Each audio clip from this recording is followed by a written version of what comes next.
It didn't It give is. me. I recorded on my end. Yeah, I have it recorded now on mine. It came through. So as long as we have it, that'll be good. Okay, so if everyone except for Graham and myself, if you can just make sure you're muted, we will go ahead and get started. And that's you too, Tim, if you can mute. Perfect. Okay. All right. Well, welcome everybody to today's meeting. We're pretty excited to have it. We've been trying to get it for the last couple of weeks. Everyone just has different schedules, so it can become pretty difficult to do. Let me just see this. Hey, Tim, maybe make me the host again.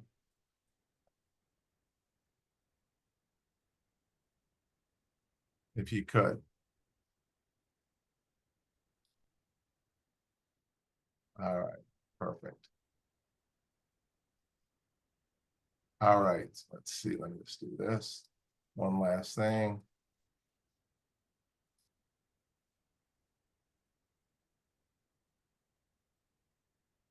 Okay. All right. Good afternoon, everybody. Rob Terwilliger. I know it's kind of a last minute. We're trying to get everyone scheduled together. So we're really excited to have you here today. We're going to be talking to really the men behind the mission, which is Owen Boyd, Graham, and also Bill. So you get to know them a little bit better. It's going to be more of a question and answer to them today. The first one I want to bring up, again, we're excited about this, Toppen Health. We are very excited to partner with them. Obviously, they have an incredible whole house filtration system, whether it's municipal or well. When we first met them, we were really excited about really not just the system they have, but they come from more of the medical and dental grade water. And then they're now in the residential and commercial. What we're excited about is really just the almost 4 decades literally of water treatment in the process, but they continue to redesign what they're going to do to only add to a system that's already phenomenal down to the biological levels at every single tap. You're going to meet Owen Boyd, who is the owner and founder and CEO of Toppen Health. You're also going to meet momentarily Graham, who literally is the chairman of the board and CEO. That is acquired is the parent company of Toppen Health. So you're going to have a treat today. You're really going to meet the men behind the mission. So the first person I'd like to bring up is Graham. I'm going to tell you, Graham Simmons, he is the chair and CEO of Aon Therapeutic. He's a parent company of Toppen Health. He has an entrepreneurial background with 25 plus years of experience in public company management, M&A, and business development projects within the gaming, consumer products, and technology sectors. Currently serves as the chairman of the board and the director of a number of publicly listed companies. So I'm excited to bring him on. Graham, how are you?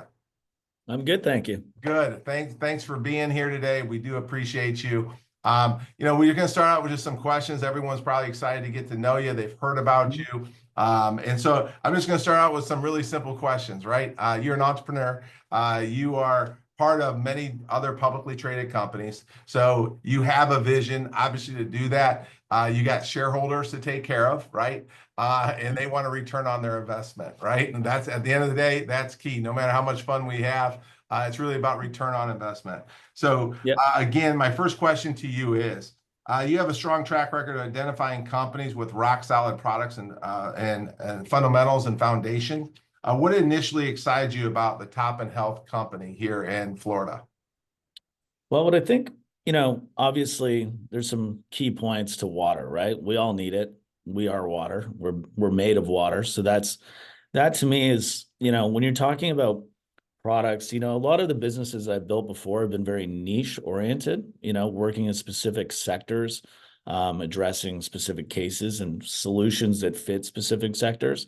The nice thing about what we're doing is it translates, to different countries, different jurisdictions. It's not limited. The applications from medical to obviously consumer to our water bottles, to the military. It's just, now the challenge when you have a business like that is you have to say, okay, we can't boil this ocean, right? We have to kind of stick to certain verticals, really nail it, and then grow the business. And so I think a big part of what we've had to do is sort of sit down and say, okay, as a team, where do we want to focus? How do we want to approach that? But what really attracted me to this was, you have this world opportunity, this global opportunity, in a sector that we're helping people, we're making people healthier, which is always makes you feel good about getting up every day and doing your job, right? So Yep. those things are really important to me. Great team, obviously dealing with individuals that are super smart and have taken an approach on innovating something that's been something that we all, have used and talked about for many, many years. But what I loved about what Owen and Bill did was they sat down and they said, everyone's been filtering water for a long time. How do we do that better? And how do we do that differently?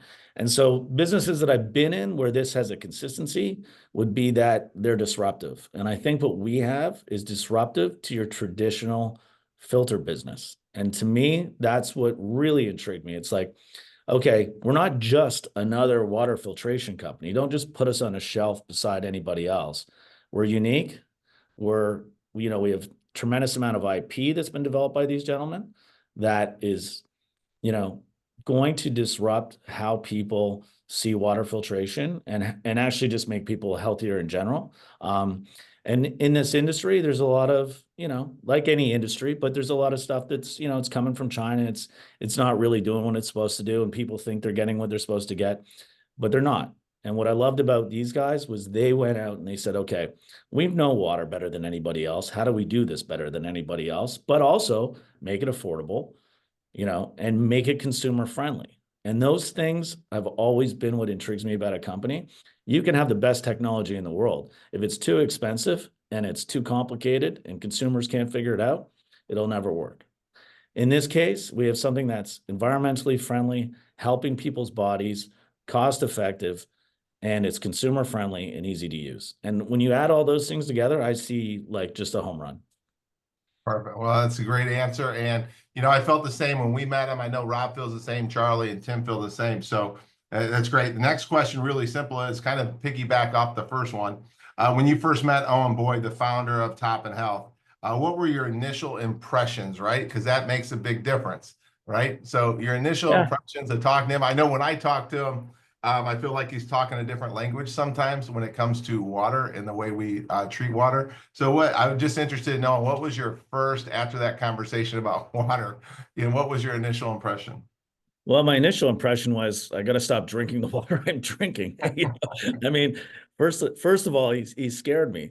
But no, the knowledge and just it's I could listen to Owen can talk a lot and I can listen a lot to it. I enjoy it, but it's like when you're in university and you meet that professor that you just like learning from. That's Owen to me. I enjoy it. I can talk to him for hours on the phone and listen, and I'm always learning something new every time I pick up the phone, or meet him in person, share a glass of wine, or do whatever we do, right? So, that was my first impression. I learned a ton about water and the technology and his approach. And I think what I really liked was you've got guys with sometimes you have young people who are innovators and they're going into an industry that they don't really know, and they'll make a lot of mistakes.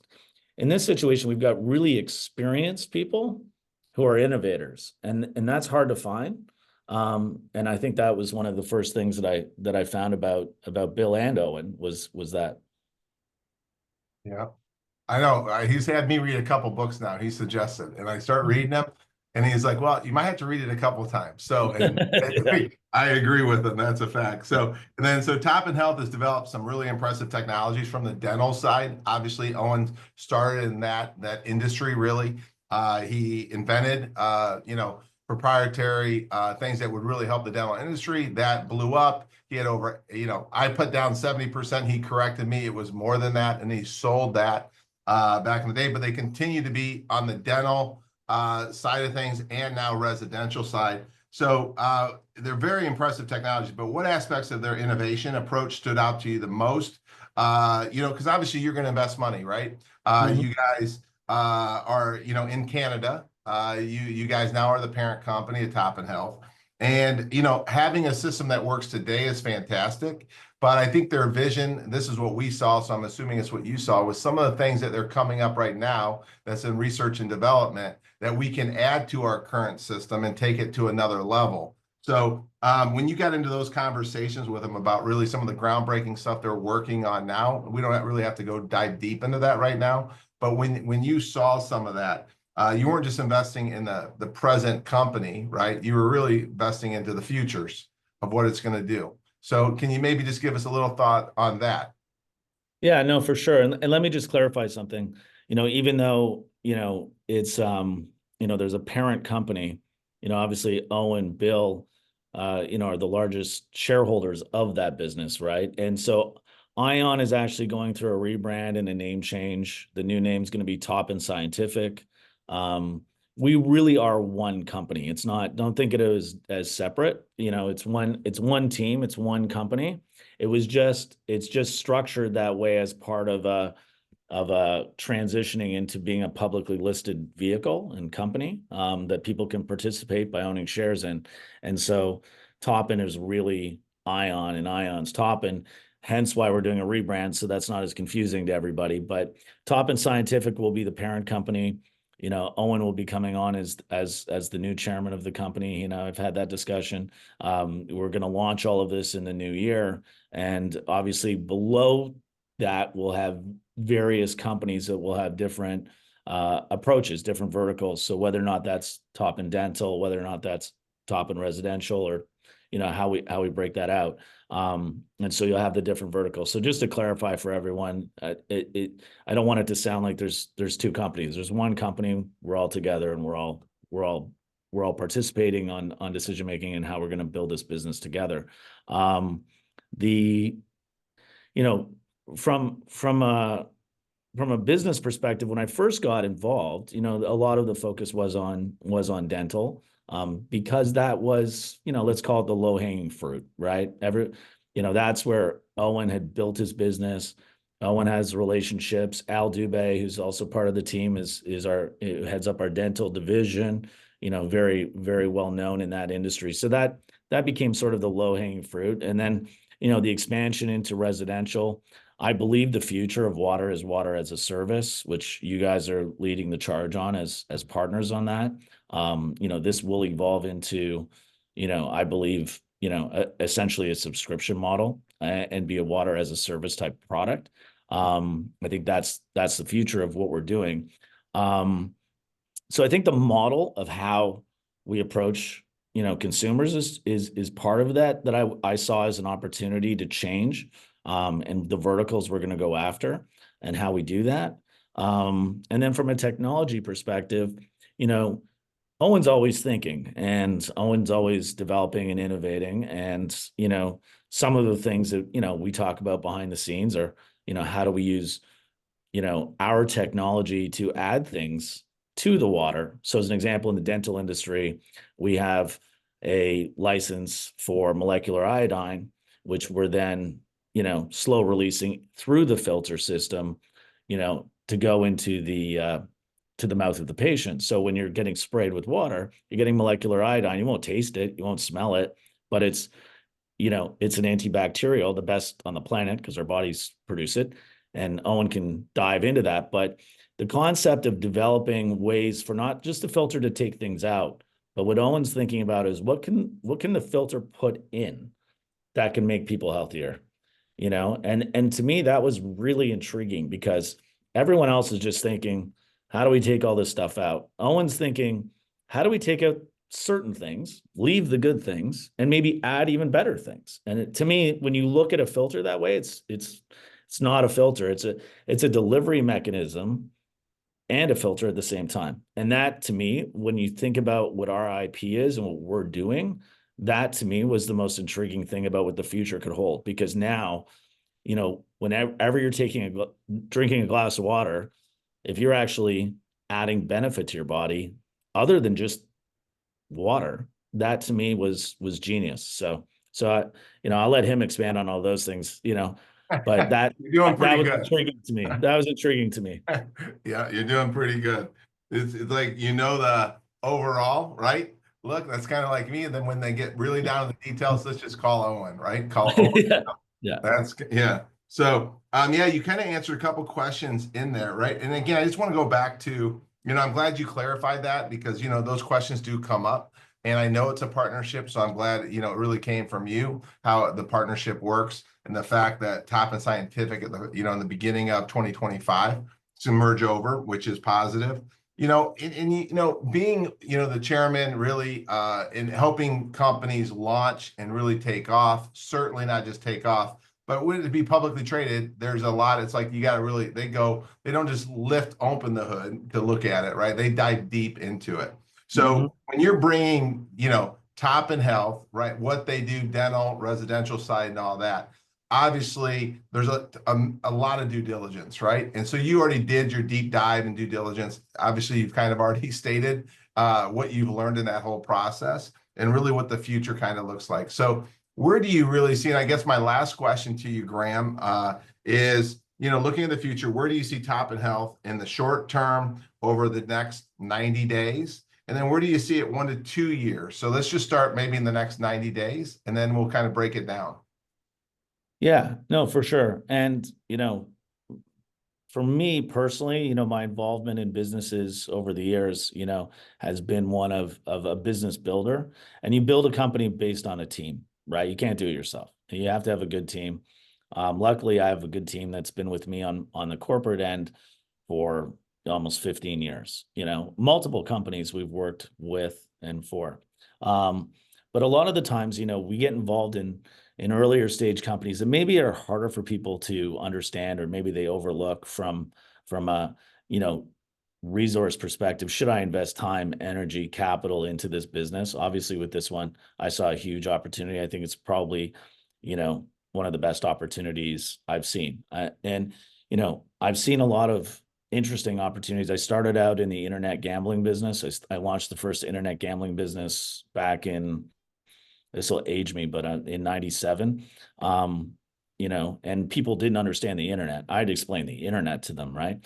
I sold that business just over 10 years ago, and did very well with that. But I also got involved in fintech, and we were doing, and it's similar to this model.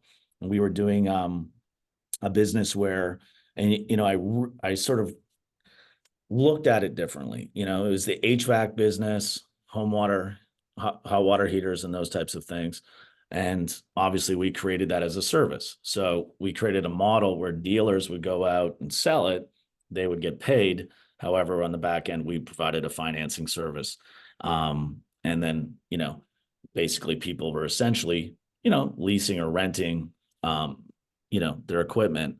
So there's been models that I've been involved with that definitely sort of overlap with this. Obviously, when you're dealing with casinos and gambling business, and I was in other aspects of the casino business, highly regulated, a lot of red tape. You got to deal with certain things. Obviously, as we get into the water business, we do run into that when we're dealing in medical and other things. So there's a lot of crossover. But, for me, it's like, we see a good business. Toppen has amazing IP, today. And what we've been doing for the last year, is really getting our feet stabilized, getting the platform working, giving all the tools so that we can be successful. And that takes injection of capital. We'll be raising more capital to even strengthen our balance sheet more. We're looking at acquisitions in the short term that are going to strengthen our capabilities from a manufacturing standpoint. That will give Bill, a lot more power to supply, as our customers grow. So we're always having to think in terms of those stages. But, we've got our platform, everything's working well. We've got our manufacturing set. We're going to add to manufacturing, increase our supply capabilities. That's a short-term priority. And then, it's really layering other verticals on. We're working with some major partners on the filtration side that are more on the institutional side, whether or not that's, in the dental space, the medical space, or institutional type delivery mechanisms, which are major companies, billion-dollar companies. And I think that's going to demonstrate to people that we have a product that does change the way you look at water. it's great to be able to say it. And it's great that people around who have done their due diligence and looked at it know it. But when you start getting the stamp of billion-dollar companies that say, we're going to use this filter in all of our systems, all of a sudden, the credibility factor goes way up, and it helps it, every aspect of our business. Every other vertical benefits from a major medical company saying, we're using these guys. Now your sales teams can point to that, and that's a credibility factor. So for me, a big priority, and been working closely with Owen on this, is getting some of these big institutional type players in specific verticals that'll help fuel the residential, because it'll show that credibility factor, and that some big company has done the due diligence and has tested these systems and does know that they work, right? And I think that'll add a lot to us. And so that's a big focus over the next, it's an immediate focus for us. Good. And then, and someone just asking the questions, what we're excited about, Toppen obviously has the dental side of it and now the residential. They ask how PureWay fits in. We're their exclusive supplier for the residential and commercial. So we're excited about that teaming up. And I think what we like the most when we dove into this and is just the fact that it's expanding with people like you and Owen and Bill. Just really the sky's the limit, right? There's no lid on what we can do. We're really at the first stages. So when you look at obviously changing in the beginning of the year to Toppen Scientific, going back on the public domain, right? Where do you see us in 2 to 5 years as a company with all divisions included, dental, residential, mixed together? Where do you see us at? Well, I guess when we're having those discussions, it's, as I mentioned earlier, this is a global opportunity, right? And so the verticals, I'm based here in Canada. I'm in Toronto right now in the snow. It's not so nice outside. But we have a lot of relationships here for distribution and things like that. So the business itself, will grow into multiple verticals. Owen's developing new products all the time that address certain, problems or issues in the specific markets that'll be important for us. I think as far as the U.S. residential market specifically, this is a big opportunity. I think really, this is early stages of nailing down the model. As I see it, and as we've had some discussions, I think really evolving that model into water as a service, and how we can make that initial sale even easier on a consumer, and create that recurring revenue streams. I'm working with companies here on the back end that will finance contracts like that, which will mean they'll take on the recurring revenue and pay up front for it, but it allows the sale to happen easier with the consumer. So I think there's a lot of things to figure out in the model that can actually accelerate the growth even faster. But even at our current price points and what we do and what we bring to the table for a consumer, I think it's a great price. And it's a system that will really gain traction with every customer you get. It's going to get recommended and recommended and recommended. It's just we're at the beginning, right? This is going to be a snowball. It's just going to get bigger and bigger and bigger. Yeah. Well, Graham, I appreciate you. And I do know it was cold here last night. It got down to like 60. We had to turn on the heat. So we know what you're feeling up in Toronto. Graham, I know we're going to continue. Thank you very much for being a part of this discussion and podcast. I didn't ask any Joe Rogan questions, so you're safe there. It's all good. So we definitely appreciate you, Graham. Thanks for jumping on for this. I know we have a meeting later, but thank you again. I appreciate it. The next person, Bill, if you could unmute yourself, and we'll get into this. Everyone, this is Bill Roach, fantastic guy. I really enjoy working with him. Bill has, again, a tremendous experience in the water treatment industry. He actually is the inventor of Micron Guard that's exclusive to Toppen Health, so we're super excited about that. Bill, are you there? I am here. There you are. Look at that. He's got a sweater on in Florida. I told you it's chilly here, Graham. So, Bill, thank you very much for being a part of this. I know probably most of these answers, but many of the people that are on and the people that weren't able to make it on, but we'll be able to watch this on the future, they might not know. So, Bill, you have an impressive history of innovation and vision, much like Owen Boyd. What initially inspires you to get involved in the very beginning in water treatment? I started out in Connecticut where it's really cold, in quality control for a company called Q&O Incorporated. And because I was in QC, I was inspecting literally every product that was manufactured inside the building. So I learned how every single one of them worked or didn't work. From there on, I went into production control and I went into senior management, manufacturing, purchasing, production control, etc. So basically, all of the products that Q&O Incorporated manufactured, I was intimately involved with. Started their food service division. Sorry about that, guys. And from there, went on a blind date and moved to Orlando and got married 6 weeks later. See if I do that again. And started up in water filtration again when Argonide Corporation called me up and said, "Hey, Bill, we saw your resume." And I didn't even realize I was on the internet. Got hired there, and we started out a company with a brand new type of media that was invented by Fred Tepper and Leo Caledon. These gentlemen invented the media that goes into our biological filter and our high flow filter. It's called NanoCeram by Argonide.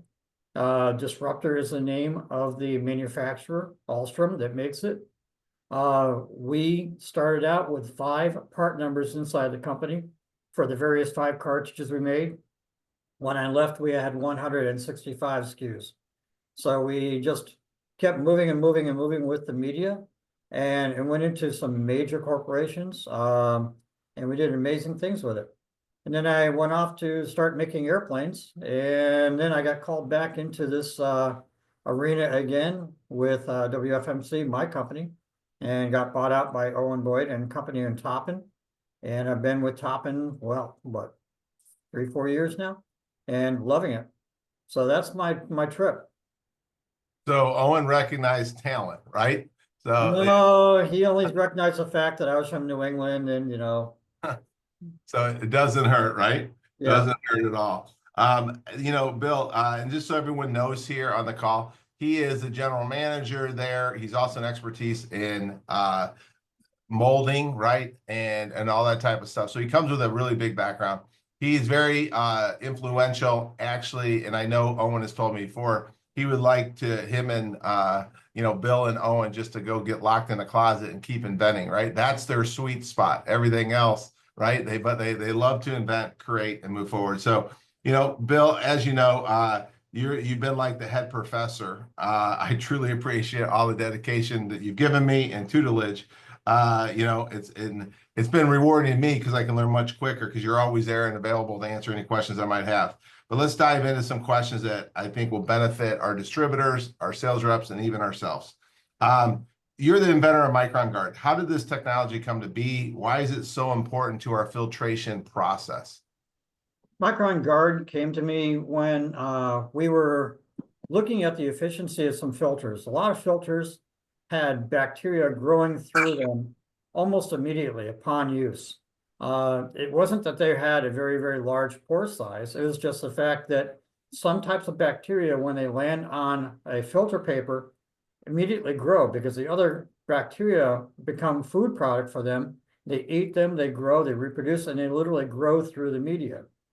And I was wondering how you could possibly make it so that that didn't happen. So I came up with Micron Guard. The Micron Guard is something you can actually eat. It is incredibly safe. It is a product that just basically prevents biologicals from growing through the media, which is how over 90% of the bacteria migrates from the raw water into the water supply.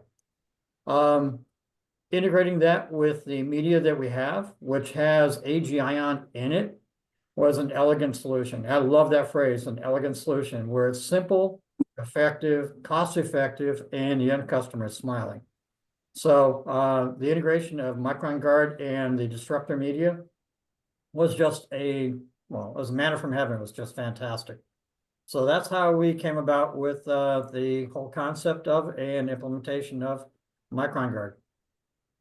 Perfect. And then is Micron Guard, I know we have several things inside of our media, the 3-stage system. Is Micron Guard the one thing that really sets us apart from the competitors in the water filtration? I'm sure there's more. So if you could list what makes us different, include Micron Guard into that. I'll try to keep it brief because if we listed everything that made us different, we'd be here for a couple hours. Starting up from the very, very basics. I mean, for example, we use a high flow cartridge, which has a scale reducer on the inside.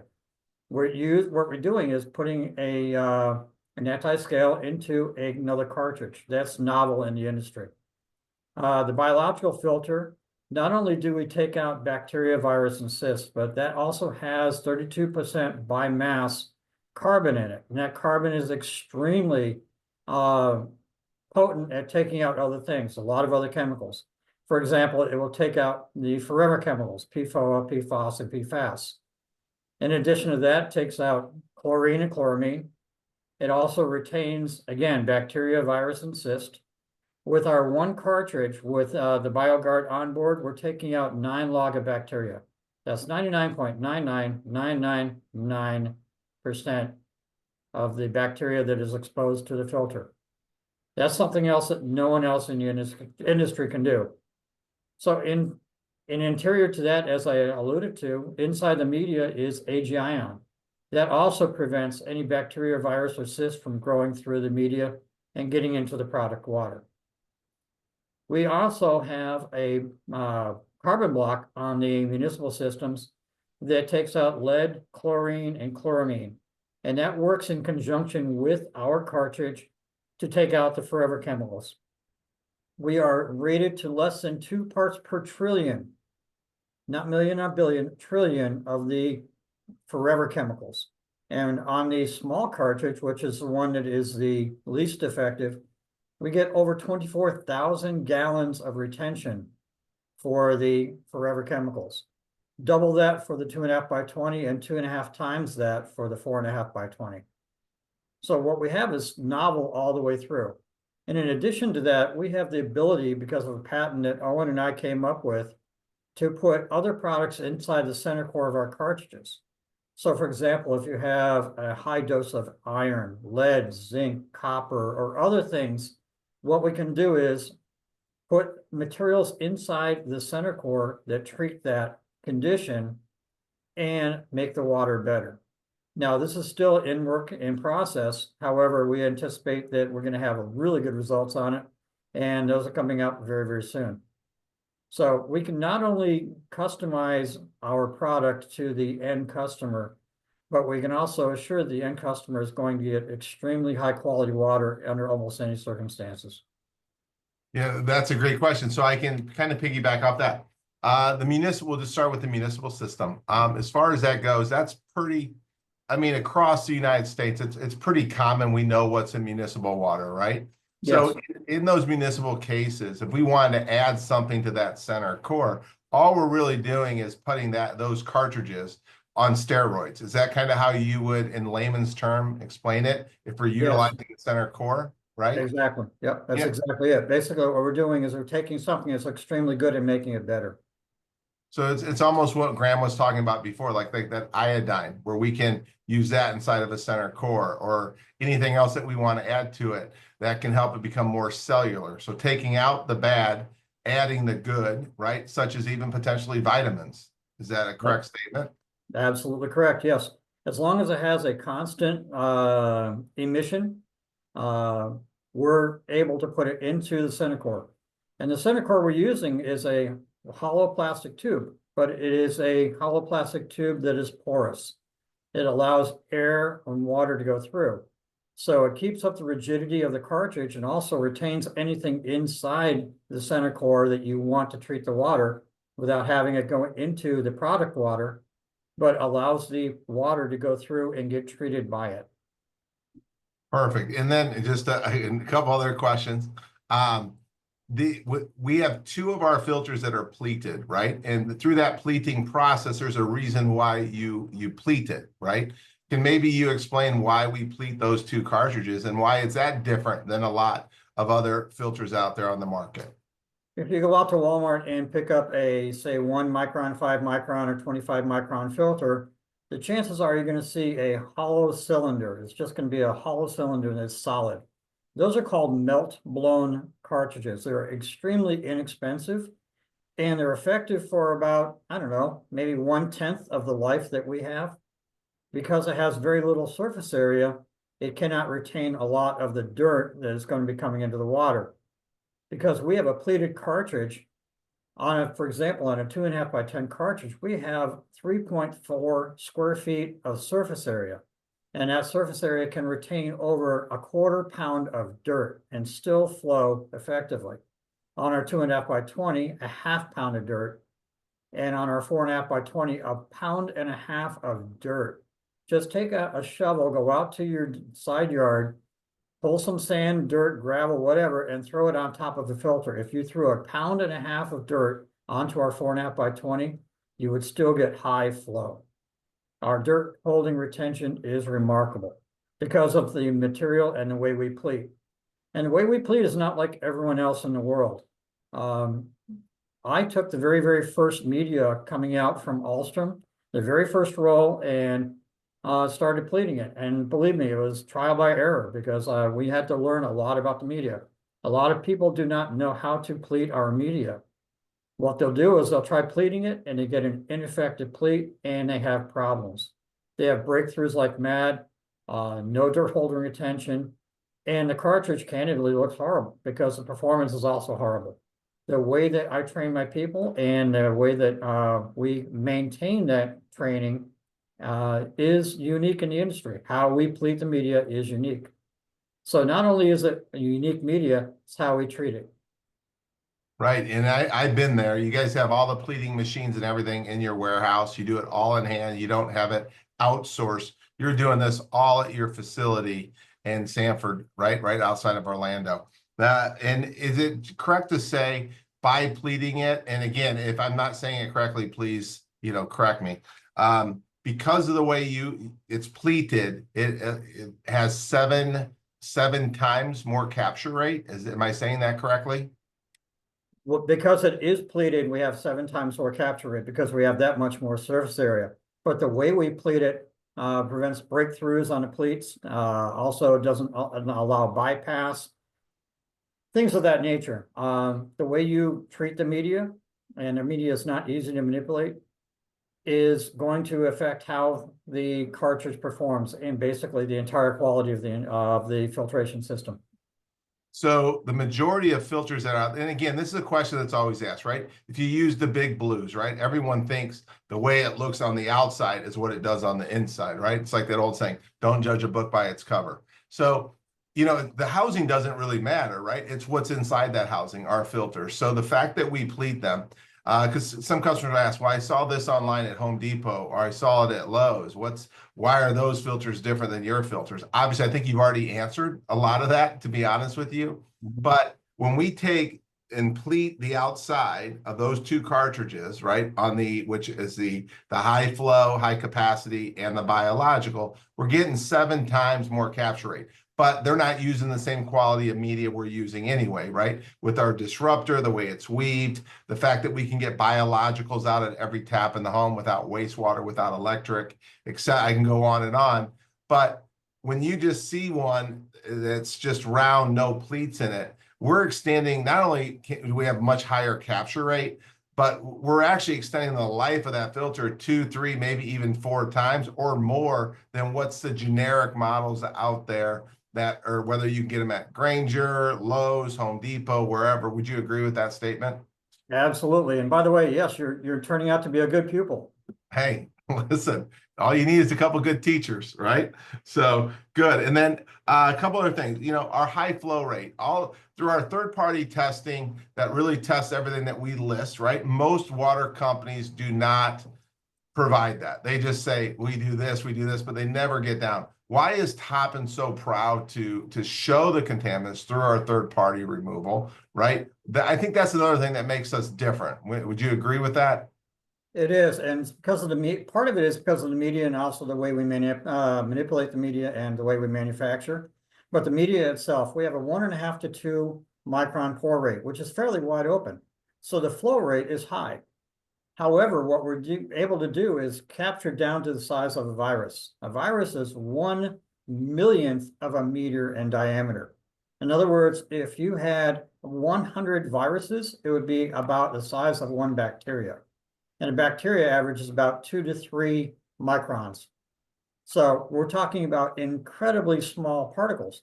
And the reason we can capture it is because our media has electropositive characteristics. It has a pore that is electropositive. Anything in nature that is really, really small tends to be electronegative. So you have an electronegative item going through an electropositive pore, and it attracts and locks into place. It does not get through. Or that one pore is now neutralized. But there are literally millions of pores through the width of the cartridge and trillions of pores throughout the cartridge. So that's why we're able to have very high flow rate, in addition to having an extremely high capture rate of submicron particles. We're having our cake and eating it too. No one else, again, in the industry can say that. That's great. And they just take me in one last question on this. For, there's many companies that sell tanks, right? And they have to, regenerate wastewater, clean it out. It only lasts for so long, right? Sometimes it could be 10 years, 7 years, right? And then they're going to have to rebed everything. But what's a new thing that a lot of customers ask about is like UV lighting, right? Well, with what we do in our system, we mimic UV lighting. And maybe can you talk about the difference really between why do we use a different process, and maybe some of the cons of UV lighting, and then what we do that does a better job than UV lighting anyway without electric? Well, UV lighting is a great technology, but however, it's not really good for water filtration because UV lighting does not kill all of the bacteria and virus that it is exposed to. It kills quite a bit of it, but not all of it. Not only that, the dead bacteria and virus are now going downstream. You're drinking dead bacteria and dead virus. On our systems, all you're drinking is water. We don't just kill the bacteria and virus. We're not just adding chlorine to the water. We're removing it from the water. That is so significantly different from everyone else out there in the world. We are not drinking bacteria and virus. I can't say that loud enough. I mean, this is something that is extremely important. Also, dead bacteria and virus going downstream, they just feed other bacteria. That is the food source for more bacteria. Using UV light is basically feeding the bacteria buffet. Because that dead bacteria that's going downstream, if it encounters a live bacteria, it eats it, it grows, it reproduces. So what we're doing is preventing any food from going downstream and killing off the bacteria by starvation also. So this is something that no one else out there can really say effectively in their water filtration systems. The UV lighting, again, I don't want to put words out there, but UV lighting in general, and anyone that does that, most of the other competitors out there, whether it's a tank or even a 3-stage system, right? They can't filter down to what we do, bacteria, viruses, cysts, etc. But when they add stuff like UV lights in this, do you see it, I guess, with your own eyes? Most of these companies live off their service contracts, right? And UV lighting, right, that's designed to tell the customer it's going to get rid of bacteria. Those have very limited, right? Number one, they're not as potent 3 months in as they were the first day it was installed, 6 months or 9 months as far as a capture rate. But as far as changing those out, those are pretty expensive too, and it can be dangerous. It's not something you can do yourself as a handyman. Is that a correct statement? Absolutely correct. And also, what happens if your power goes out? Do you not drink the water? What happens if you have an emergency where your water supply says, okay, you have to boil the water? In our systems, you do not have to boil the water. You can drink the water safely regardless of the situation. If you have water pressure going through the filter, you can drink our water. UV lights get dirty. As they get dirtier, they get less and less efficient. So cleaning a light is a pain in the butt, and it's not safe because UV is not safe for you. So it's something that you definitely want to stay away from. We don't add chemicals. We don't need electricity. We don't need to backwash. We don't have any wastewater. Those are significant differences between us and everyone else out there in the world. Perfect. Thanks. And then with that, Bill, another question. we have ultrafiltration at a high flow rate, right? So, and this is tested to all of our contaminant capture, right? So when we say like the small system, the 2.5 by 10, that can do up to 10 gallons per minute. We don't increase, and I want to make this clear to everybody that's on the call, we don't increase water pressure, but we can handle filtering that water to those max rates. So the small is up to 10 gallons. The medium is up to 20 gallons. These are max rates, and the large is up to 50 gallons. That doesn't mean we increase water pressure. I want to make that very clear. But our systems, whether it's small, medium, or large, if water was flowing that fast through it, right, for some reason, which it doesn't, but if it did, we still capture and retain those contaminants. And that, I guess that's a question for you to answer. Yes, that's absolutely correct. So for example, if you have a 20 gallon per minute going into your house and you have a 2.5 by 10, which is capable of 10 gallons per minute, the maximum amount of water coming out of our system is going to be 10 gallons per minute. That's how it's rated. Now, if you only have 6 or 7 gallons of water going into the house, obviously we can't get more than 6 or 7 gallons through the filter. And every filter in the universe takes a little bit of the flow down. Ours takes it about to a maximum of 10% down. So what we have is, again, ultrafiltration with an incredibly high flow rate. Perfect. And then just so they know, because a lot of them are learning, as far as the, and again, it's not going to be down to the exact, but the average water flow into a residential home, municipal, right? They're on municipal water. There does vary from city to city, right? Area to area. But if you had to say on average, if someone just turned on a faucet, right? Maybe it was their tub, right? What's the average flow rate that's going to come into most people's houses typically in the US? The overall average in the United States for municipal water is 6 to 12 gallons per minute.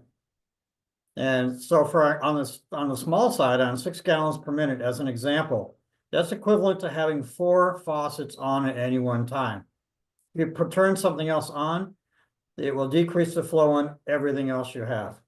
So if you have 8 gallons per minute, that would be 5 faucets and maybe something else that's very, very small, because a faucet typically is 1.5 gallons per minute.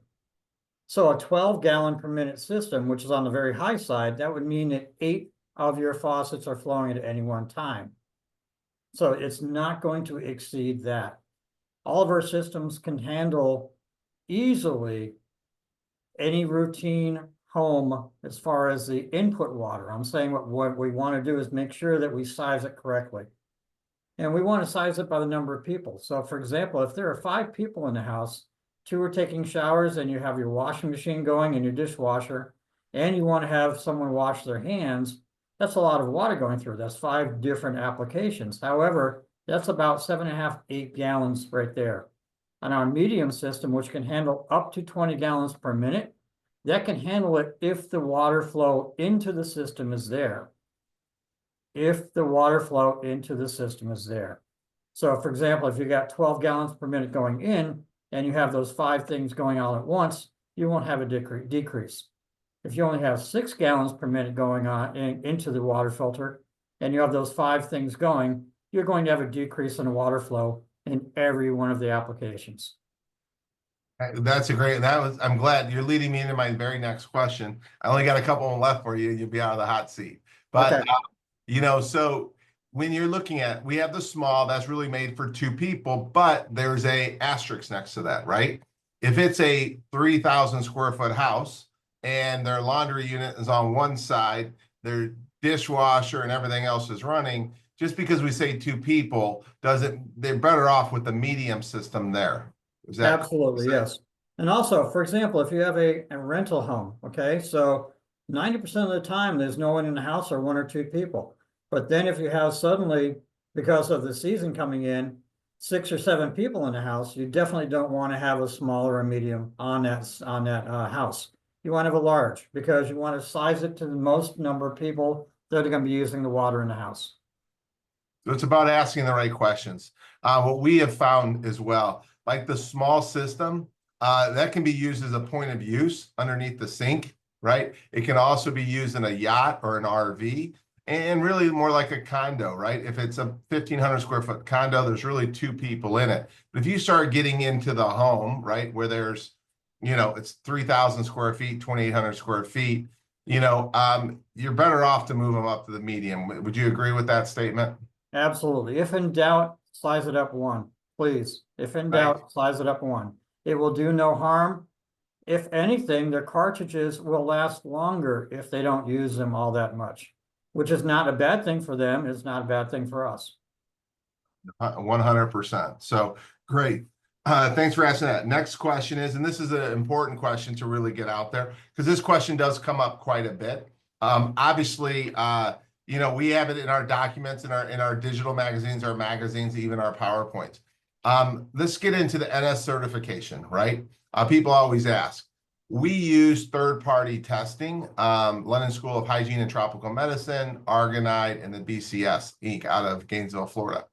When we make a statement like we meet and exceed NSF ANSI standards 42, 53, and 61, we're taking the standards of the NSF, right? And then the third party to validate it. That's how we can say we meet and exceed.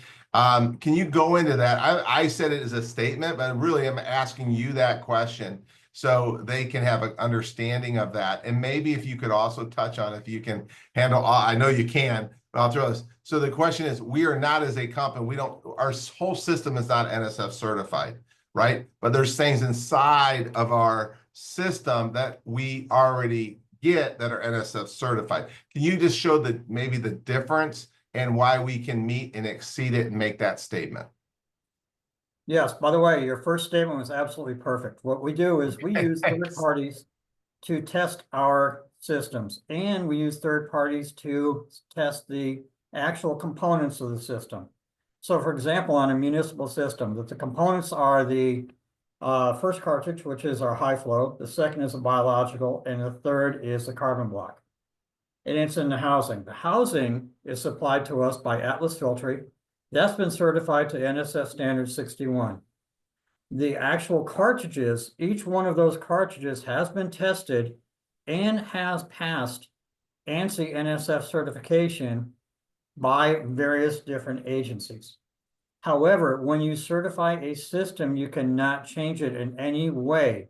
So if I present the standard municipal system for testing and we get certified, great. I cannot change a nut, a bolt, or a screw inside that system. So if we wanted to add an additional thing to it, for example, if we wanted to make the biological filter with center core technology and add something in to take out additional lead, we would lose that certification. It would not be certified. However, what we are going to do is a modular approach. We're going to certify the components and list them as individually certified by the various standards, NSF 42, 53, or 61.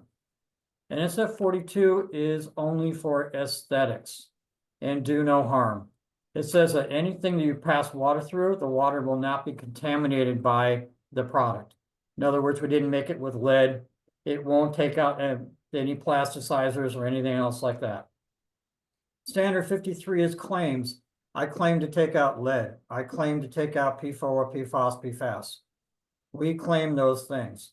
And those are certified on our biological cartridge and on our carbon block cartridge. So what we have is standard 42, standard 53, and standard 61 in our systems, but we are going to modularly certify them as the individual components in the future. And we will have our name on each of those in the immediate future. So it would be the Toppen name, and we will modularly set them out so that each of the components is certified. Right. And so when you're doing that, the material that we have inside of our filters, those are already NSF certified. So as far as the system goes, we don't have the complete system all in one certified through the NSF. But this is why we third party test it, right? And we test it towards NSF standards. Is that correct? That's absolutely correct. So when the statement's made that we meet and exceed, that's verified through our independent third-party testers because they're verifying it at the NSF standards. Correct. Okay. And just so everyone knows on here, on the NSF standard on the whole system, to do that, if they change one of the bolts on it, it no longer is certified. Is that correct? That is absolutely correct. So it has nothing to do with the filter, but it's a screw changing it out, right? So those type of thing I think is important to know. So, and then people ask this all the time too, Bill. What about, because some people, you know, they're hearing more about nanoplastics, microplastics, stuff of that nature. So if our housing is made by Atlas, obviously it's a plastic material. The question comes up all the time. Well, how do I know that I'm not going to get nanoplastics or microplastics into my water? Maybe you can touch base on that, on how that's not going to happen. Okay, the nanoplastics are typically by blow molding disposable bottles for water. We don't have blow molded parts. What we have is extruded parts. These are molded in place. So there are no microplastics on the inside or outside of the housings that come into contact with the water. In addition to that, we filter all of the water through our cartridges, which take out microplastics. So for example, if you had microplastics in your water going into our system, all of the microplastics would be removed. Not talking about 99.9999, we're talking about all of the microplastics would be removed. Perfect. And then I have one more question on this, and then we can get off this subject. As far as minerals, people always want to know, well, how can you get out the contaminants and it doesn't take out the minerals? So can you tell them how we keep the minerals in the water, how the minerals can pass through the filters so they're retaining those healthy minerals in their water? We have a selective system. What we do is we select the items that we want to take out. So for example, the carbon block takes out chlorine, chloramine, lead, forever chemicals, and about 50 or 60 other chemicals. But basically, all those chemicals are adhered to the carbon block.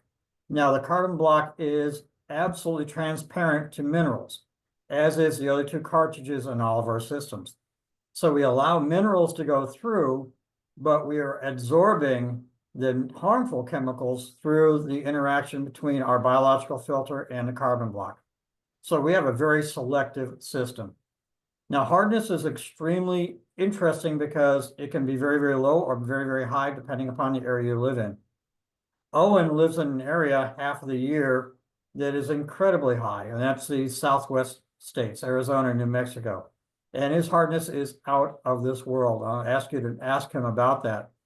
It will pass through our system, absolutely pass through. If someone has a water softener on their house and they don't want to get rid of it, please do not encourage them to get rid of it. Put our system behind it so the water goes through their water softener first and then through our system, and they will get fantastic water all the way through. It will still have that slippery, slidey feeling as you come out of the shower, but it will be absolutely pure. Outstanding. And then if you look at it from this way, you have only really, we're almost done. You're almost out of the hot seat, but our carbon block, what makes our carbon block special? A lot of people ask questions. Are there zeolites, right? In this other stuff? Can you tell them about our carbon block? What makes our carbon block unique? Why do we use it? What is in our carbon block, right? Because some people just use simple activated carbon. It maybe touch base on that a little bit. Right. What you're asking about is whether or not it's a CTO, which is in carbon blocks. It's always a very, very inexpensive. It's chlorine, taste, and odor. That's all it takes out. We take out chlorine, chloramine, lead, taste and odor, and all the forever chemicals. That's because it is specifically designed for that. It is an activated carbon that has specific elements in it that attract those chemicals. I could get into it, but it'd be way too long, and candidly, the chemistry would kill me and kill you guys. But they have active ingredients that absorb all of those items inside the carbon. And one of ours is a catalytic carbon. What makes catalytic carbon the special carbon? And again, it's those ingredients they put into the carbon block that absorb the other chemicals you want to get out of it. So for example, there is copper inside the carbon blocks in some cases. copper actually can remove lead and other nasties that come through the carbon block. So basically, that's what it is. It's just the additional chemicals that are, excuse me, the additional components that are in the carbon block that absorb chemicals. Perfect. And then there's one question just to back up. I know we were just talking about, you brought up the softeners. So if someone has a softener, won't there be still salt in the water since it's a mineral? It will still be in there and it will pass right through our system. It is transparent to it. And that is the active ingredient that takes out the hardness. But yes, absolutely it will. Okay. So I guess the question is that going to be, is some of it going to be diluted inside throughout the system as it goes in, or is their water going to taste like salt? If No, they we'll leave never the softener on? No, if there was no salt taste before, it won't have no salt taste after. No, that's going to be fine. Okay, perfect. All right, here we go. Drum roll. So through the results of the third-party testing, obviously they're very impressive. Many water filtration companies are vague about the reduction rate, but Toppen publishes them very openly. Why is it so important for Toppen to be so transparent through those third-party testings? It's incredibly important because if you self-test, you can claim anything. Third-party testing, what you do is you have a protocol, a standard protocol that any lab must use. And the protocols are for NSF standards 42, 53, and 61. We also use a protocol for bacteria, virus, and cyst reduction and test it to that in addition. And we use the smallest, most difficult bacteria for testing, for the bacteria testing. It's called B. diminuta. It is 1/3 of a micron in size, and it's a round, oval, hard shape. Very, very tough to get out. That's the one we tested to, and that's when we got 99.9999999% bacteria removal. Perfect. All right, and then again, the same question I asked Graham. Where do you see Toppen Health Pure Way in the next 2 years on the residential side of business? Where do you foresee us all being 2 years from now? Based on the first 3 or 4 months working with you guys, and I love working with you guys, nothing but sky high results. We're in constant improvement mode. You know, what we do is we find things that are able to be improved in our system. We go through you and then we install them, and you'll see nothing but constant improvement. The customer's going to be smiling ear to ear. That's what we're looking for, and that's what we expect on a daily basis. Well, Bill, I appreciate you. I know we've enjoyed the partnership, the relationship. I look for many, many decades, if not longer, to help all of you, us, accomplish what we want. So thank you very much. I appreciate it, Bill. Our next person we're going to bring up is Mr. Owen Boyd. Owen, are you there? I'm here. Hey, Owen, how are you? Doing well. How about yourself? You should get another. Yeah, I mean, we know you got the finances. You just move down here to Florida. Be with us. You have 3 places to go: Arizona, Boston, and then down here in Florida. But working on that. Well, Owen, I appreciate you taking out the time. I know you're up in Boston right now. You got a jacket on. We don't see your breath yet, so that's good. So Owen, number one, you got a great history, in water treatment. And I know it wasn't on your mind to get into water treatment. It wasn't even on your radar. We'll get into that in a second. But just so everyone knows, Owen Boyd is the CEO and founder of Toppen Health. He has he got into the water treatment, with a purpose, because he had a passion behind it. So to me, it's pretty amazing, really, his story. And that was impressive, too, when we were getting to really get to know Toppen Health. But I can tell you, he's got his degree from Johns Hopkins. He's also been educated through Stanford University. He just has a plethora. When you do speak to him and talk to him, he knows what he's talking about. And he's been very influential with other people in other water industries to help them find solutions to problems. So we'll just dive right into some questions. Again, some of it I probably might have already said, but you have an impressive resume and an educational background from Johns Hopkins to Stanford. To call you an expert in water treatment feels like an understatement. You truly are an authority of water treatment, a pioneer and a trailblazer in this field. However, this wasn't your initial career path.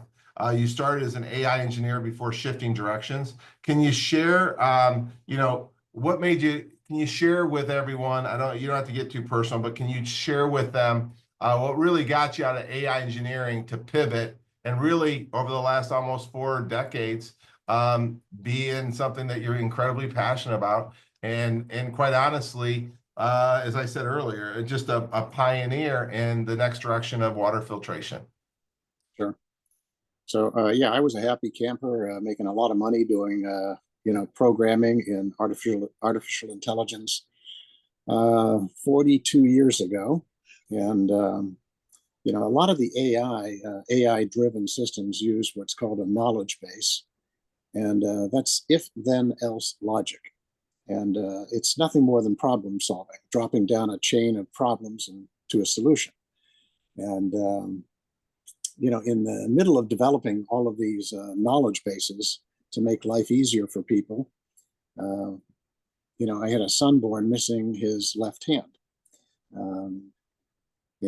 To me, it was obvious it was not hereditary because that was not in my family tree anywhere, not in my wife's family tree. So, I met with doctors, and I mean a lot of doctors, world-class hand surgeons, people that were dealing in myoelectrics. And I could understand all their talk, because I grew up with a father with 4 engineering degrees. So I was pretty good at problem solving by the time I was in high school. But I was shocked, quite frankly. It's where I lost my faith in the whole medical industry, in that they had no answers. And they had a very limited understanding of, biology, microbiology, what are toxic. It was just like, no, they're doctors. It's like they just prescribe medicines and do surgery. So I quit my job and said, I will figure this out. So that's when I really got into problem solving on my own, and developed a lot of expertise in cellular biology, water chemistry, and at the same time I was kind of doing that, believe it or not, I was already starting another business to remove carbon dioxide from power plants, and developed the largest CO2 sequestering project in America.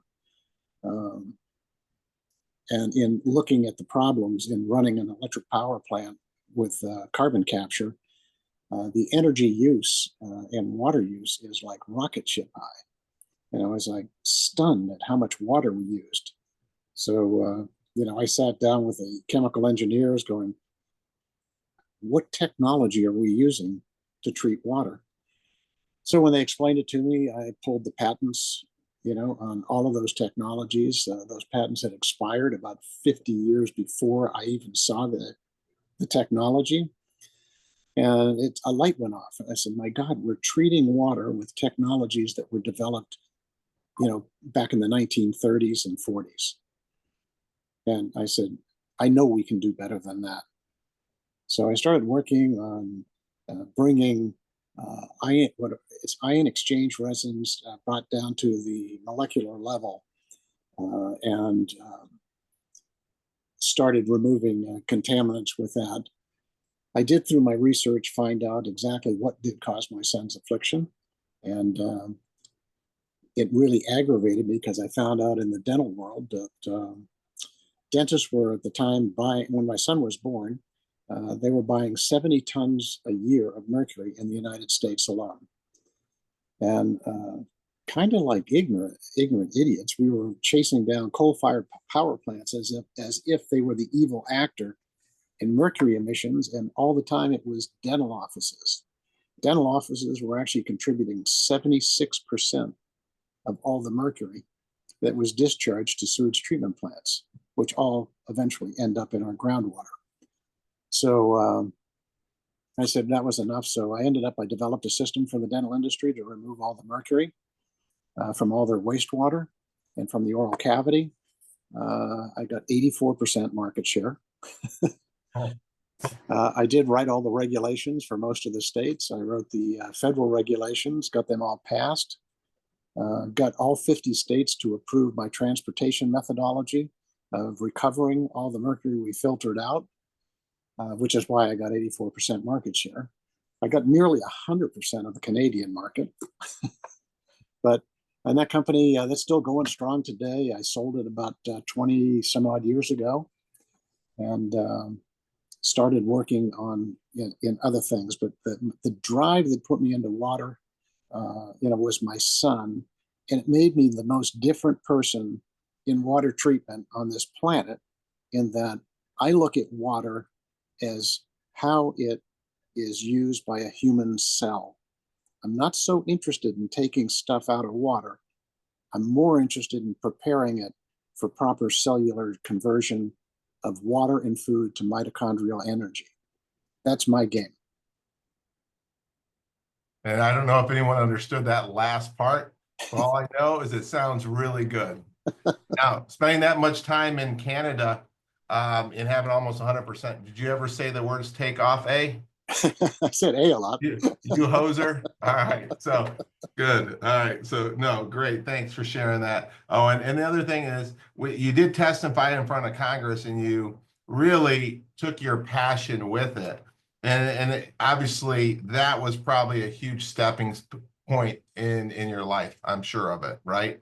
Yeah. And they say, if you love what you do, right, you never work another day in your life. So, it's, just what you put in. I think that's probably what's most impressive to me, is knowing that your passion's behind it. And every time that you and I talk on the phone, you're always talking about what you're developing next, what's in research and development right now, and where we're at. I remember asking that question. I said, Owen, just please tell me how our nearest competitor, and I'll never forget it, because it was, it really, I said, our nearest competitor, how close to they in distance, in miles? Are they a mile away, 2 miles, 3 miles, 4?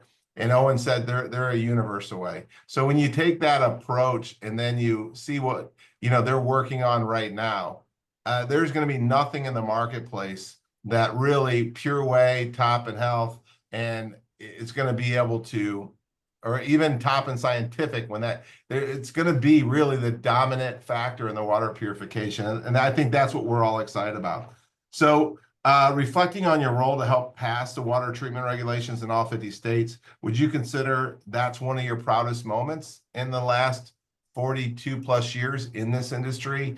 Or is that's a starting point? Do you see there's other things coming?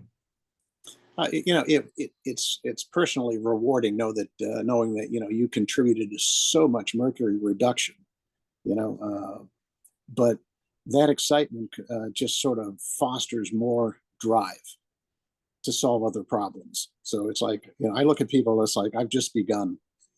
Yeah, just begun. I'm a rookie. Yeah, I like that, right? Stay young and youthful in Yep. your passion. Owen, when obviously being the dental and medical grade, what eventually got you over into the residential market, right? How did that happen? What really created that next step for Toppen Health? So, it's so funny, doing the mercury or the mercury stuff led me into the dental business and seeing what they were doing for water treatment. And, it was pathetic, to say the best. So I developed filtration, actually with Bill, to make it simple for a dental office to, clean up their water lines to a condition that wasn't causative of infections in the oral cavity. Because that's where, believe it or not, that's where most of your deadly cancers are started, is up in the mouth by bacteria that are formed in the mouth. So, I figured that would be a good starting point. And as I was doing it and putting systems up, almost every dentist and dental staff would ask, can I have one of these for my home? And I kind of knew the answer, having been in, researched a lot of water. It's like, yeah, I could do one for the home, but I don't want to do what everybody else has done. If you look at this entire industry, and I mean the entire water industry, all the companies out there, they follow the same model, okay? They don't manufacture a system where they control all the components. They have an RO, like you brought up UV. Well, the people that sell UV, they don't do treatment systems. They sell UV systems to people who try to put them in and engineer them into a water softener, a carbon column, an RO system, so it's like, and then they have to like work with the controllers. How do those two pieces of equipment talk to each other? And by the time they get it to the homeowner, it's usually way overpriced or far too technical for them to run successfully. And when it gets overpriced, the knee-jerk reaction of these companies is, oh, well, we'll just make it in China. So what you get is you have an inferior product, an inferior filter. It's cheap as sin. It just doesn't work anymore. It's almost like, when you talked earlier as well about NSF certifications. Because I get the question all the time. It's like, well, this one's NSF. It's got the 42, the 61, the 53 certification. They're just like you. And it's just like, well, I pull their certification. It's like, oh, they did PFAS for 400 gallons. We did 70,000 gallons. Their certification is absolutely useless. But that's the guideline that they gave to the certifier. We want to test it for 400 gallons because they know it will fail the minute they go over it. So they're putting almost what I call a fraudulent system out there with a valid claim, So we don't do that. We're out there problem solving to do things the right way, but we make these filters. Another thing on, the bill was mentioning where we're going to certify individual filters. The rationale for that is in different areas of the country, you're going to need different filter sets. Like in Arizona, they have arsenic. So I want to coat a titanium dioxide technology into a carbon block, which will remove arsenic, selenium, and chromium. So that'll give them a better solution for those zip codes.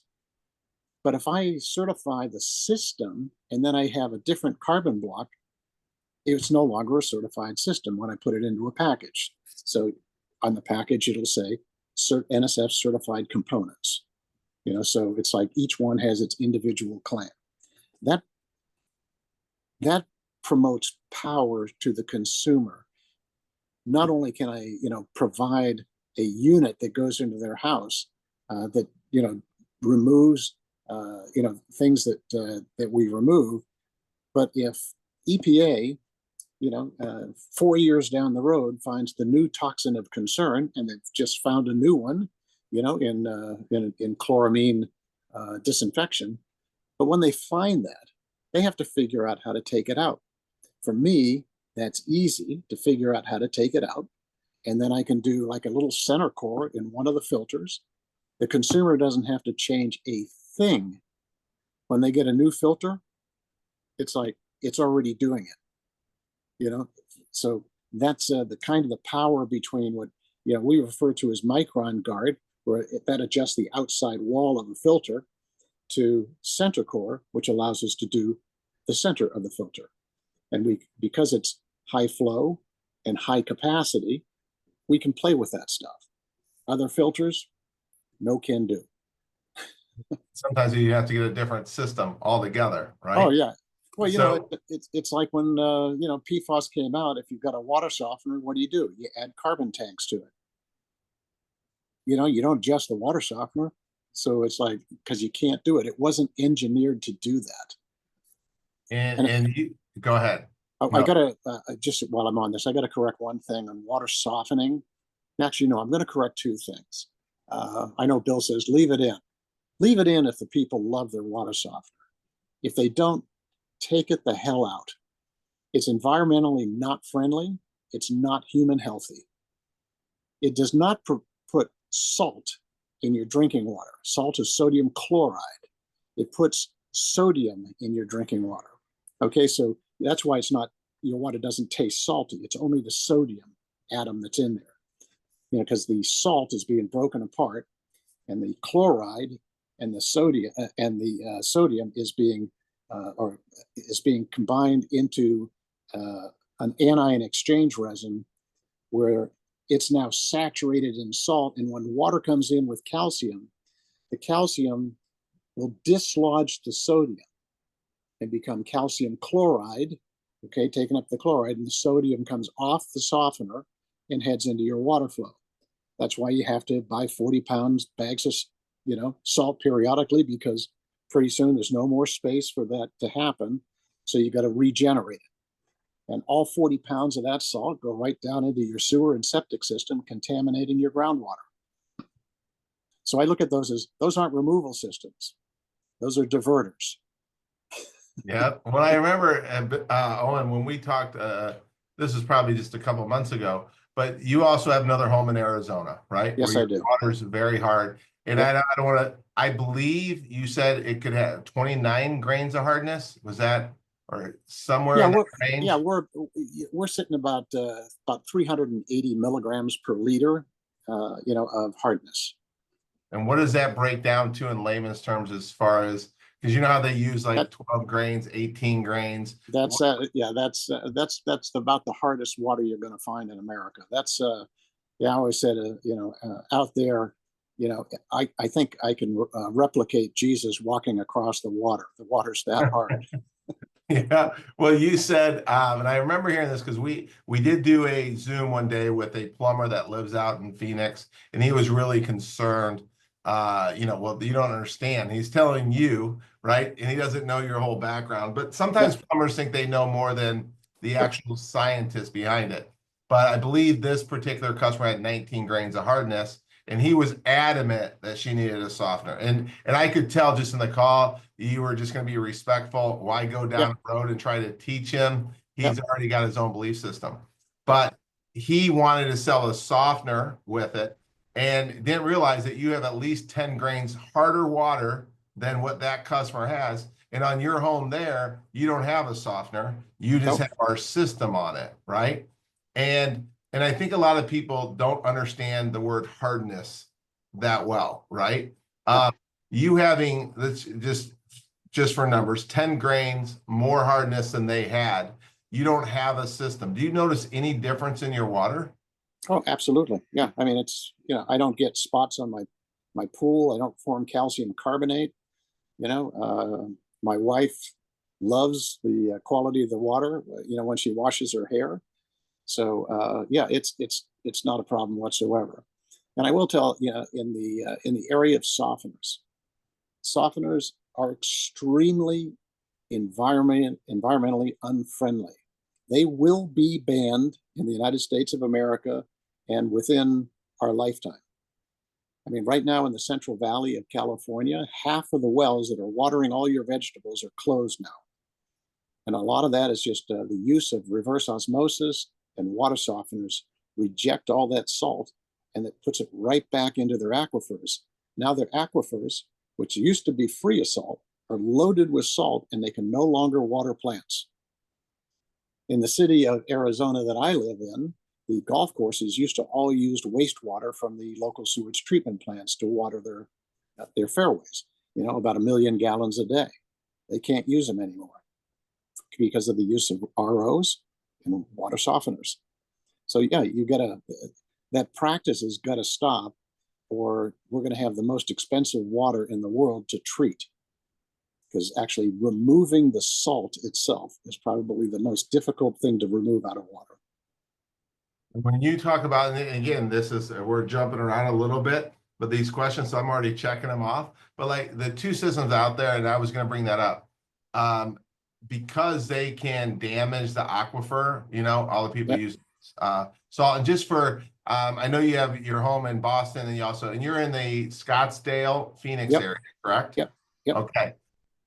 And then we have this other thing, which is an old technology, really, reverse osmosis. We know they're out there for under the sink. And then you also have a whole house reverse osmosis that are incredibly expensive, but they both waste water. They take out the minerals.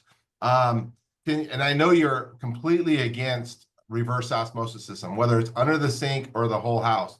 Can you just give them a little bit of a quick education on the problems of reverse osmosis? Sure. First off, reverse osmosis will demineralize water. And you'll always see people, they run up with a TDS meter and they look, oh, the TDS is 0. That water's great. So TDS is total dissolved solids. But that also tells you, will that water carry an electric current at 0 TDS? The answer is no. So you now are drinking water that will not allow cellular activity to be promoted, because all of your cellular communications, the creation of proteins and enzymes, are all driven by electronic chemical reactions. It's all electrochemistry. So if I make everything non-conductive inside a cell, it's going to affect my immune system and then my health. So that's my big negative. Unless you remineralize the water, which most people will not do, but if they do, that's fine. But if you don't, no good. The other side is reverse osmosis is not a filter. People always say, oh, I'll use an RO filter. There's no such thing as an RO filter. It doesn't take anything out. It just diverts water. It's a concentrator. They have a concentrate and a permeate. So what happens is you're going to hit a membrane with little tiny particle holes in it of 0.005 micron. And with that hole, if you come water pressure straight at it, you'll destroy the membrane because it takes too much pressure to get the water through the membrane. So what they do is they play with what's called the contact angle. So they're going to hit the membrane and let water bounce off. And in the process of this bouncing off, what will happen is it's actually starting to permeate through the membrane wall. And what gets through that membrane wall has been purified to, I'll call it like an industrial grade water, of highly purified water, which is really not safe to drink. So now, and because of the contact angle, you're creating almost as much wastewater as you have processed water. So you're going to pay an awful lot in water waste, not only to you personally, but your entire neighborhood with an RO system. If you only have salt water to drink, you're stranded on an island somewhere, go ahead, use an RO. You don't have much choice, or a distillation unit. So, it's, so I've always been big against RO systems when you have regular quality water. If you got water being delivered by a municipality, there is zero need for an RO system. And then when you look at even like an RO, Owen, number one, they come with service contracts. You can look up an RO, manual when you get it. It tells you what it does, right? And the maintenance required. Sure. They can create a lot of biofilm inside of it, right? They require a lot of maintenance and stuff like that. So there's so many negatives that go along with it. And as water has a memory, right? So it needs these healthy minerals. So if that's all a person is consuming, what are some of the byproducts if all they're doing is drinking reverse osmosis RO water from their kitchen sink, and that's what they consume. What can that do? I know it's not going to turn into raisin overnight, but what does water look for when it's, in the human body? Yeah, so the RO water, with zero TDS is corrosive. Okay, it's highly corrosive. So what you've done is taken water and made it into a solvent. You're drinking it. So and this is the worst place you want to contact a non-conductive water is in the oral cavity, because it's sensitive. This is where all the cell signaling of your immune system starts, is between the oral cavity and the nose. Not many people know this, but when you're eating food and you bring up food through the mouth, the nose catches the scent, which adjusts the pH in the stomach, preparing for the food to go down, which also starts preparing signals to the immune system to know whether I need inflammatory enzymes or proteins produced. There's a lot going on, in the science of the body. So the other thing you'll see is because of the corrosiveness, most dentists could tell you who's drinking a lot of bottled water that's just RO treated water, because it will dissolve your teeth. Well, does it also, again, and I'm going to ask the expert, but if you're just drinking RO water, it's also able to pull, right? It's basically distilled water, dead water, right? So does it also have the capability of looking for those minerals in your bones or in other, important parts of your body, like your kidney or somewhere else? Well, sure.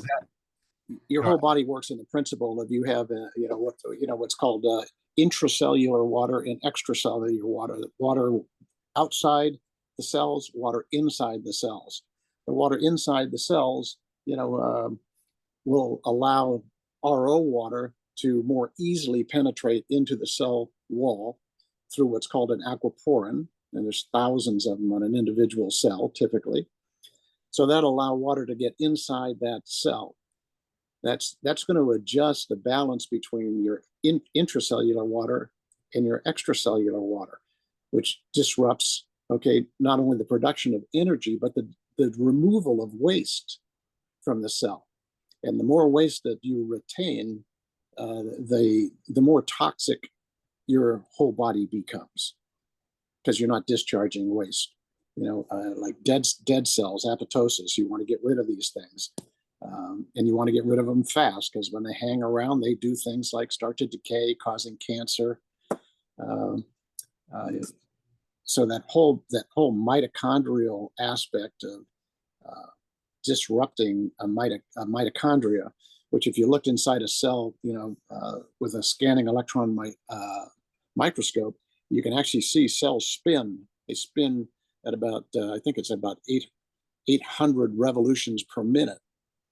If I adjust the water density, they'll spin faster. When they spin faster, they become more unstable, more likely to damage a cell. Will you see anything right away? Most people won't, some people will. But over time, it'll start to do damage. Great. That's good for everyone to know. Taking all that into consideration, and when you looked at all what we were doing, as you said, most of the technology, when you looked at it, was really from the 1930s. Yep. RO has been around for a long time too. And I've heard and read articles that RO can be almost like the same thing as the water softeners, that eventually, because of the wastewater, it's creating a lot of issues, right, that people are looking at to obviously a better solution.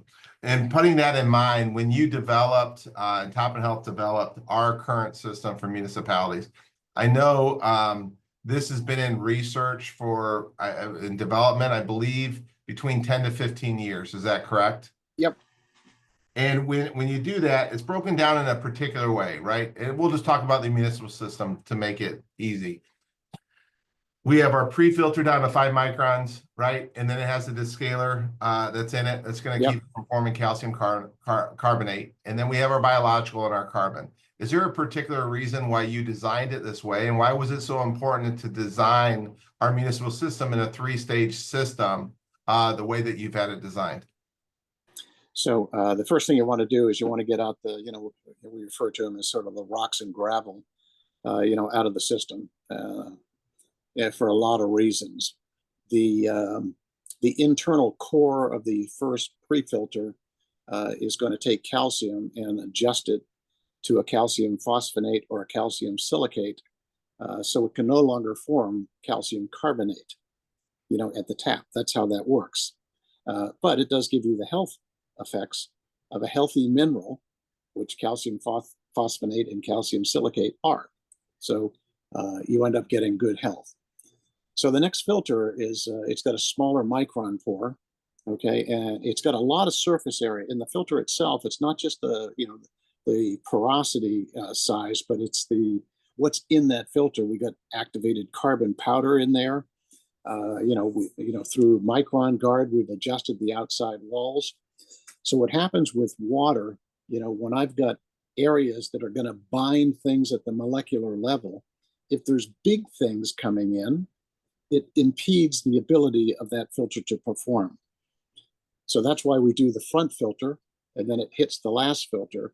And then like the activated carbon, like a carbon blocks typically with no pre-filtration will fail very quickly, because there's not a lot of pores inside most carbon blocks. So what I want to do is have really clean water, to go into the carbon block to make it perform even better than it was designed to perform.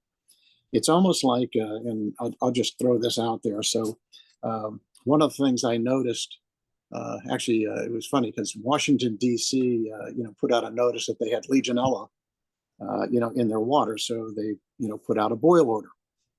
And boil orders occur, in either like nasty weather events or the fact that somebody running the municipal plant didn't properly test the water quality before they put their disinfectant in. And disinfectants are usually, chlorine-based, chloramine-based. And you can't just add a disinfectant to water to create, they do, it's called a residual. I want to make sure there's like 2 parts per million of chlorine going into the, that water coming out of my plant. So by the time it hits that consumer's home, it's eaten up all the bacteria, 7 miles long to get to that person's home. But I can't get to 2 ppm chlorine unless I know the water quality. And if it rains the day before, the water quality is different. It's going to require more input chlorine to get to an output 2 ppm. Okay. So anybody that's doing this kind of like addition, whether it's a healthy mineral or, something that, what we're doing in the dental industry, we filter out all the water and then essentially we stick in an oral rinse that's iodine based, to prevent further infection when the dentist is playing in your mouth. And dentists, before I came along, were just doping and they're putting tablets in their water. And I'm going, well, how do you know how many tablets to add? It says right on the box, add 2 tablets. How do they know to add 2 tablets? Did it rain before? They have no idea what they're doing. So what they've done is, again, they went out and got a certified product based on a criteria that they handed to the lab. So what we're doing with the pre-filter and all of that staging is setting the water up so each stage performs to our design. In other words, if I want 2 ppm of iodine, I'll get it all day long, regardless of what came into that primary filter, because I've conditioned the water for an oxidant to be added. I know it's a lot, but it's kind of fun. Yeah, well, putting it into that order, and that's why I wanted to ask that. We've already touched base on this a little bit, but I know you built the center core into it. And if you can just share, I know there's some things that are very close to coming to market. There's other things you're working on that are going to be out a little bit. But can you maybe, and I know you and I talked about it, you really believe in structured water, right?